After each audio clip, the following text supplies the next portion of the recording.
Hello everyone, my name is Taylor. I am a single mother who faced many challenges to raise my son, Eric. Many single mothers have supportive families. I thought I did too, but I was wrong and found out in the worst way. Thankfully, I managed to protect myself and my son from the people who tried to ruin our lives. My ex-husband Carl is an abusive person. Just thinking about him makes me feel sick. There was a time when I was deeply in love with him. But things got bad after we got married. Carl was a wonderful boyfriend, but as a husband, he was a nightmare. He was controlling and gradually became abusive. I stayed in the marriage for over 8 years because he manipulated me and trapped me with a baby. I believed my son deserved a father, so I didn't leave. However, things got much worse when Eric was 5.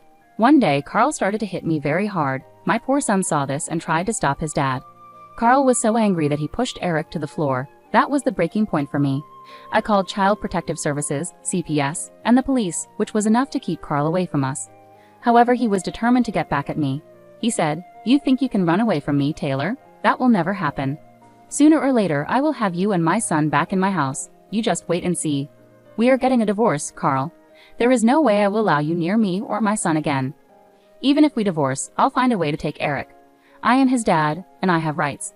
He will be in my home, and so will you. Mark my words."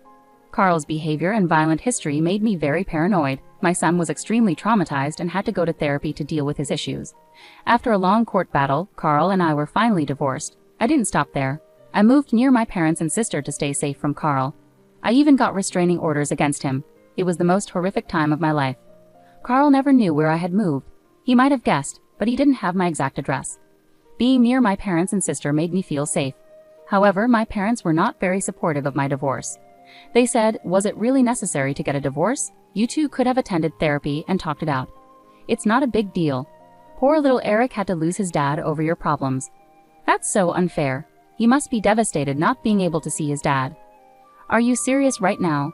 Carl used to beat me up, Mom, and he even hit Eric when my son tried to protect me. How can you not see what a monster Carl is? Mom, Dad, you need to be more understanding of Taylor. She has been through a lot. You have no right to make her feel guilty. She did the right thing," my sister said. At first, Mom and Dad would talk to me about letting Eric see his dad, but I never allowed it. My parents were never happy with my decision. They'd always said, "Why don't you let Carl visit Eric? He must miss his son." How would you feel if I wasn't around when you were growing up? I know I would have been devastated. Taylor, you grew up in a home with 2 parents. You can't be so selfish with Eric. He deserves the love of his father. Soon he will start resenting you for not allowing his father to be in his life. What are you even talking about? Eric is terrified of his dad. He begs me never to let Carl near us again. Neither of us wants anything to do with him. You may be letting Carl's bad actions color your view. You shouldn't have involved Eric in your problems. He's scared of Carl because you've made him that way. That's unfair, Dad. If Carl was a good man and a loving father, he wouldn't have hurt me in front of Eric, or at all. No matter how hard I tried, they never agreed with my decision. Over time, though, they seemed to accept it. They became close to Eric and did a great job as grandparents. Eric also formed strong bonds with them and his aunt, Blair. I think part of the reason my parents stopped pressuring me was because Blair and I were financially supporting them. Dad doesn't have a good job and Mom doesn't work, so we sent them monthly allowances. Money might have been why they eventually stopped bringing up the matter. Eric and I were doing well in our new home. He started school locally, and I had a good job at an office. Things were going smoothly, and I was happy being close to family. However, I didn't expect my loved ones to betray me. About a year after leaving Carl, I was preparing for a business trip to another city. I couldn't bring Eric along because there were no childcare arrangements at work. I was stuck, wondering what to do with Eric. That's when my mom and dad suggested a plan. They said, "We heard you'll be going on a business trip soon. Stuart and I have been thinking about babysitting Eric for you. We can stay at your house and take care of both Eric and the house." "Are you sure about this? Eric can be quite a handful. Plus, leaving your apartment empty might be risky, don't you think? It's just for a few days, so I don't think it'll be a problem. Besides, we love Eric and he loves us. I'm sure he'll enjoy spending time with us." "Yeah, we'll stay here and take care of everything. Your house will be safe while you're away. It's like getting 2 benefits at once." "Okay, since you're so insistent, I'll leave Eric and my house with you." I agreed to let them babysit Eric and stay at my house until I returned. I felt satisfied with the plan because I trusted my parents completely. Now I know I made a huge mistake. I shouldn't have trusted them at all. My business trip was just a week later. I flew out that night after saying goodnight to Eric. I had to leave a day early to prepare for a big client meeting the next morning. I called my parents and Eric from the hotel after I arrived. Everything seemed fine. Little did I know what was about to happen. At night, while I was in my hotel room preparing for my meeting the next day, Blair called me. Her call made me anxious. I immediately thought something might be wrong at home. I answered nervously. "Hey Taylor, have you already left for your business trip?" Blair asked. "Yes, I flew out yesterday. It's a short trip." "Have you left Eric with Mom and Dad?" I replied. "Yes. Is everything okay?" "They're staying at your house with Eric. They're taking good care of him, and he loves being with them," Blair said. "Taylor, I don't know how to tell you this, but I think you made a mistake leaving Eric with them. I don't think they have good intentions. Something doesn't feel right," Blair continued hesitantly. "What do you mean? Tell me what's going on. You're scaring me, Blair," I urged, feeling a knot in my stomach. "I think Mom and Dad might try to take Eric to see Carl. They've been against your decisions about the restraining orders and your divorce. I have a bad feeling they might try to reunite Eric with him," Blair explained. "What? No, they can't do that. There must be some misunderstanding. They didn't approve of my divorce, but they wouldn't side with someone who abused me," I protested in disbelief. "I understand you trust them, but please stay cautious. If you need anything, I'm here for you. Remember that," Blair urged. "Thanks, Blair. I'll keep that in mind. Don't worry," I replied. Blair's words lingered in my mind, unsettling me deeply. I couldn't shake off the unease, so I decided to call my parents and check in with them. I said, "Hey, Mom, can you pass the phone to Eric? I miss him a lot and want to talk." "Sure, Taylor. Just a moment," Mom replied. "Mom, are you there?" "Hi, Eric. I just wanted to check in. Is everything okay? Are you having fun?" I asked. "Mom, I need to tell you something. Grandma and Grandpa have called the Dad." "Oh no, my phone's about to die. I'm so sorry, Taylor. I have to charge it now. Why don't you call back later? Eric's fine and playing with us. Don't worry about a thing. Take care. Bye." Something about Eric's attempt to speak and how Mom quickly ended the call made me suspicious. My mind raced, so I decided to review the security camera footage. I didn't have cameras inside, but I did outside. To my shock, there was my ex-husband's car in the driveway. I watched the footage and saw my mom opening the door for him. After watching the footage, I was furious and scared for Eric's safety and my own. Carl wasn't supposed to know where we lived. I had a restraining order against him. He should never have been near my son. I immediately called my parents in anger, recording the call. "Mom, why is Carl at my house? What's going on? Who gave you permission to let him in?" "Taylor, you need to calm down. Carl isn't here." "Why would you think that?" My mom replied defensively. "Mom, I can see his car parked in my driveway. Did you forget I have security cameras outside?" "I saw you open the door for him," I insisted. There was a long silence on their end. Neither of them said a word. I could sense I had caught them off guard, but what happened next shocked me even more. "Look, I understand you're upset with Carl and us, but you're being unreasonable. You need to give us some understanding. I'm very disappointed in you, Taylor. You can't keep a son away from his father. Eric needs Carl in his life. You're not being a good mother. Please tell me you're joking. Carl physically abused me. He even hurt Eric when he tried to protect me. How can you allow Carl back into his life? I have a restraining order against him, for God's sake." "That was in the past, Taylor. People can change.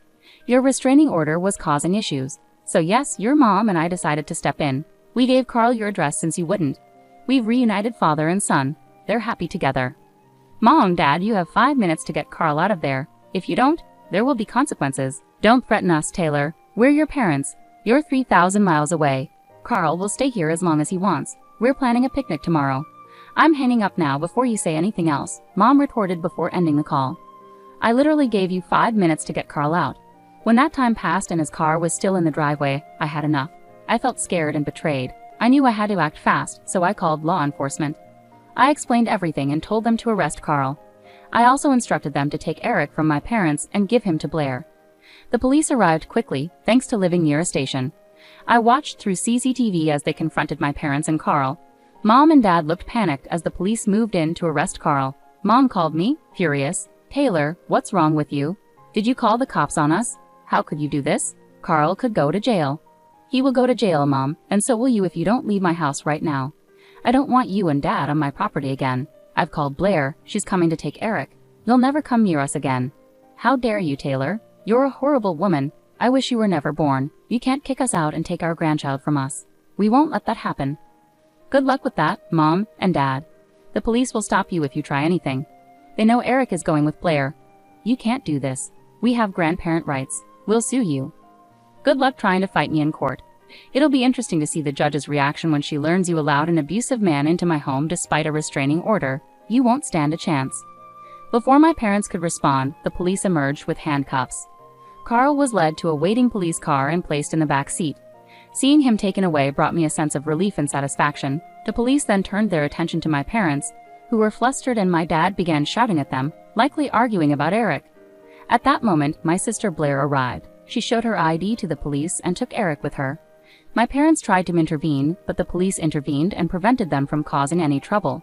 The officers stayed until my parents gathered their belongings and left. Blair locked up the house and took the keys from them. My parents tried calling me to scream about the situation, but I didn't pick up. They started sending me strange and threatening texts, which I recorded because they were alarming. Here's what they said. "What you did today wasn't right, Taylor. There will be consequences. You had no right to take Eric away from us and Carl. I can't believe you're my daughter. I hate you. You won't keep us away, Taylor. You work. You can't be with Eric all the time. We'll get visitation rights from court, then take Eric from you. One call to CPS from us and Eric could be taken away. We're smarter than you. We'll call CPS with bad stuff. They'll place Eric with us, and he'll never return to you. That won't happen. Eric stays with me, and I'll protect him with everything I have.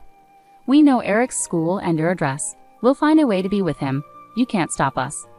Yeah, if you act crazy, we'll take him away from you. You'll never see him again." My parents are not only horrible but also foolish. It's clear to me now that they still expect everything to go their way. They have no idea what I have planned. Time will reveal everything to them. Carl made a big mistake by teaming up with them. He'll face consequences too. I wrapped up my work as quickly as possible and rushed home. Blair had kept Eric safe at her house. Eric was visibly relieved to see me. "Mom, you came back. I was afraid you wouldn't," Eric said anxiously. "Eric, what are you talking about? I went on a business trip." "Of course, I was coming back," I reassured him. "Dad said you left me, Mom. He showed me pictures of his house and said he'd take me with him. I was scared. I didn't want to go," Eric explained, clearly distressed. "Eric, listen to me. I will never let Carl take you or even come near you again. I'm staying right here with you, I promise," I assured him firmly. I spent a long time comforting Eric and ensuring he felt safe. It was upsetting to hear that Carl had been filling his head with lies about me abandoning him and trying to take him away. I was furious with Carl. CPS got involved and listened to Eric's account. They recommended therapy, and Eric is already attending sessions. I've also enrolled both of us in group therapy to help us heal from our experiences. Our therapist has been wonderful and supportive throughout. My lawyer used all the evidence of Carl's crimes in court. He's facing charges for attempted kidnapping and violating the restraining order, which could lead to jail time. Right now, I'm working on legally severing Carl's parental rights to Eric. My son deserves a good father, not an abuser like Carl. My lawyer is competent, and we're hopeful for a successful outcome. Eric, listen to me. I won't let Carl come near you ever again. I promise I'm staying right here with you, I reassured him. I spent a long time comforting Eric and making sure he felt okay. Carl had been saying hurtful things to Eric, like I abandoned him and Carl was going to take him away. I was really angry at Carl for spreading lies. Child Protective Services, CPS, got involved and listened to Eric's side of the story. They suggested therapy for him, and he's already attending sessions. I've also joined group therapy with Eric to help us both heal from what happened. Our therapist is really supportive and helps us work through our feelings. All the evidence of Carl's crimes was used by my lawyer in court. He's facing charges for trying to kidnap Eric and violating a restraining order, and he might go to jail. Right now, I'm working on making sure Carl loses his rights to be Eric's father. My son deserves a good dad, not someone who hurts him like Carl. My lawyer is very good, and we're hoping the legal process goes smoothly. My parents tried to sue me for grandparent rights, but the judge quickly dismissed their case when they saw my evidence and the texts my parents sent. I took further steps and got restraining orders against them, which the judge approved right away. I've moved with Eric to a different state because I got promoted at work to a higher position in a new city. It helped me get away from my parents. Blair visits us sometimes, and she's also cut off contact with our parents and might move closer to me soon. My parents are struggling financially now that Blair and I have stopped helping them out. They had to find extra jobs, and lawyer fees drained their savings, making them unstable. Meanwhile, Eric and I are doing really well in our new environment. I have no plans to reconnect with my parents or let Carl hurt my son again.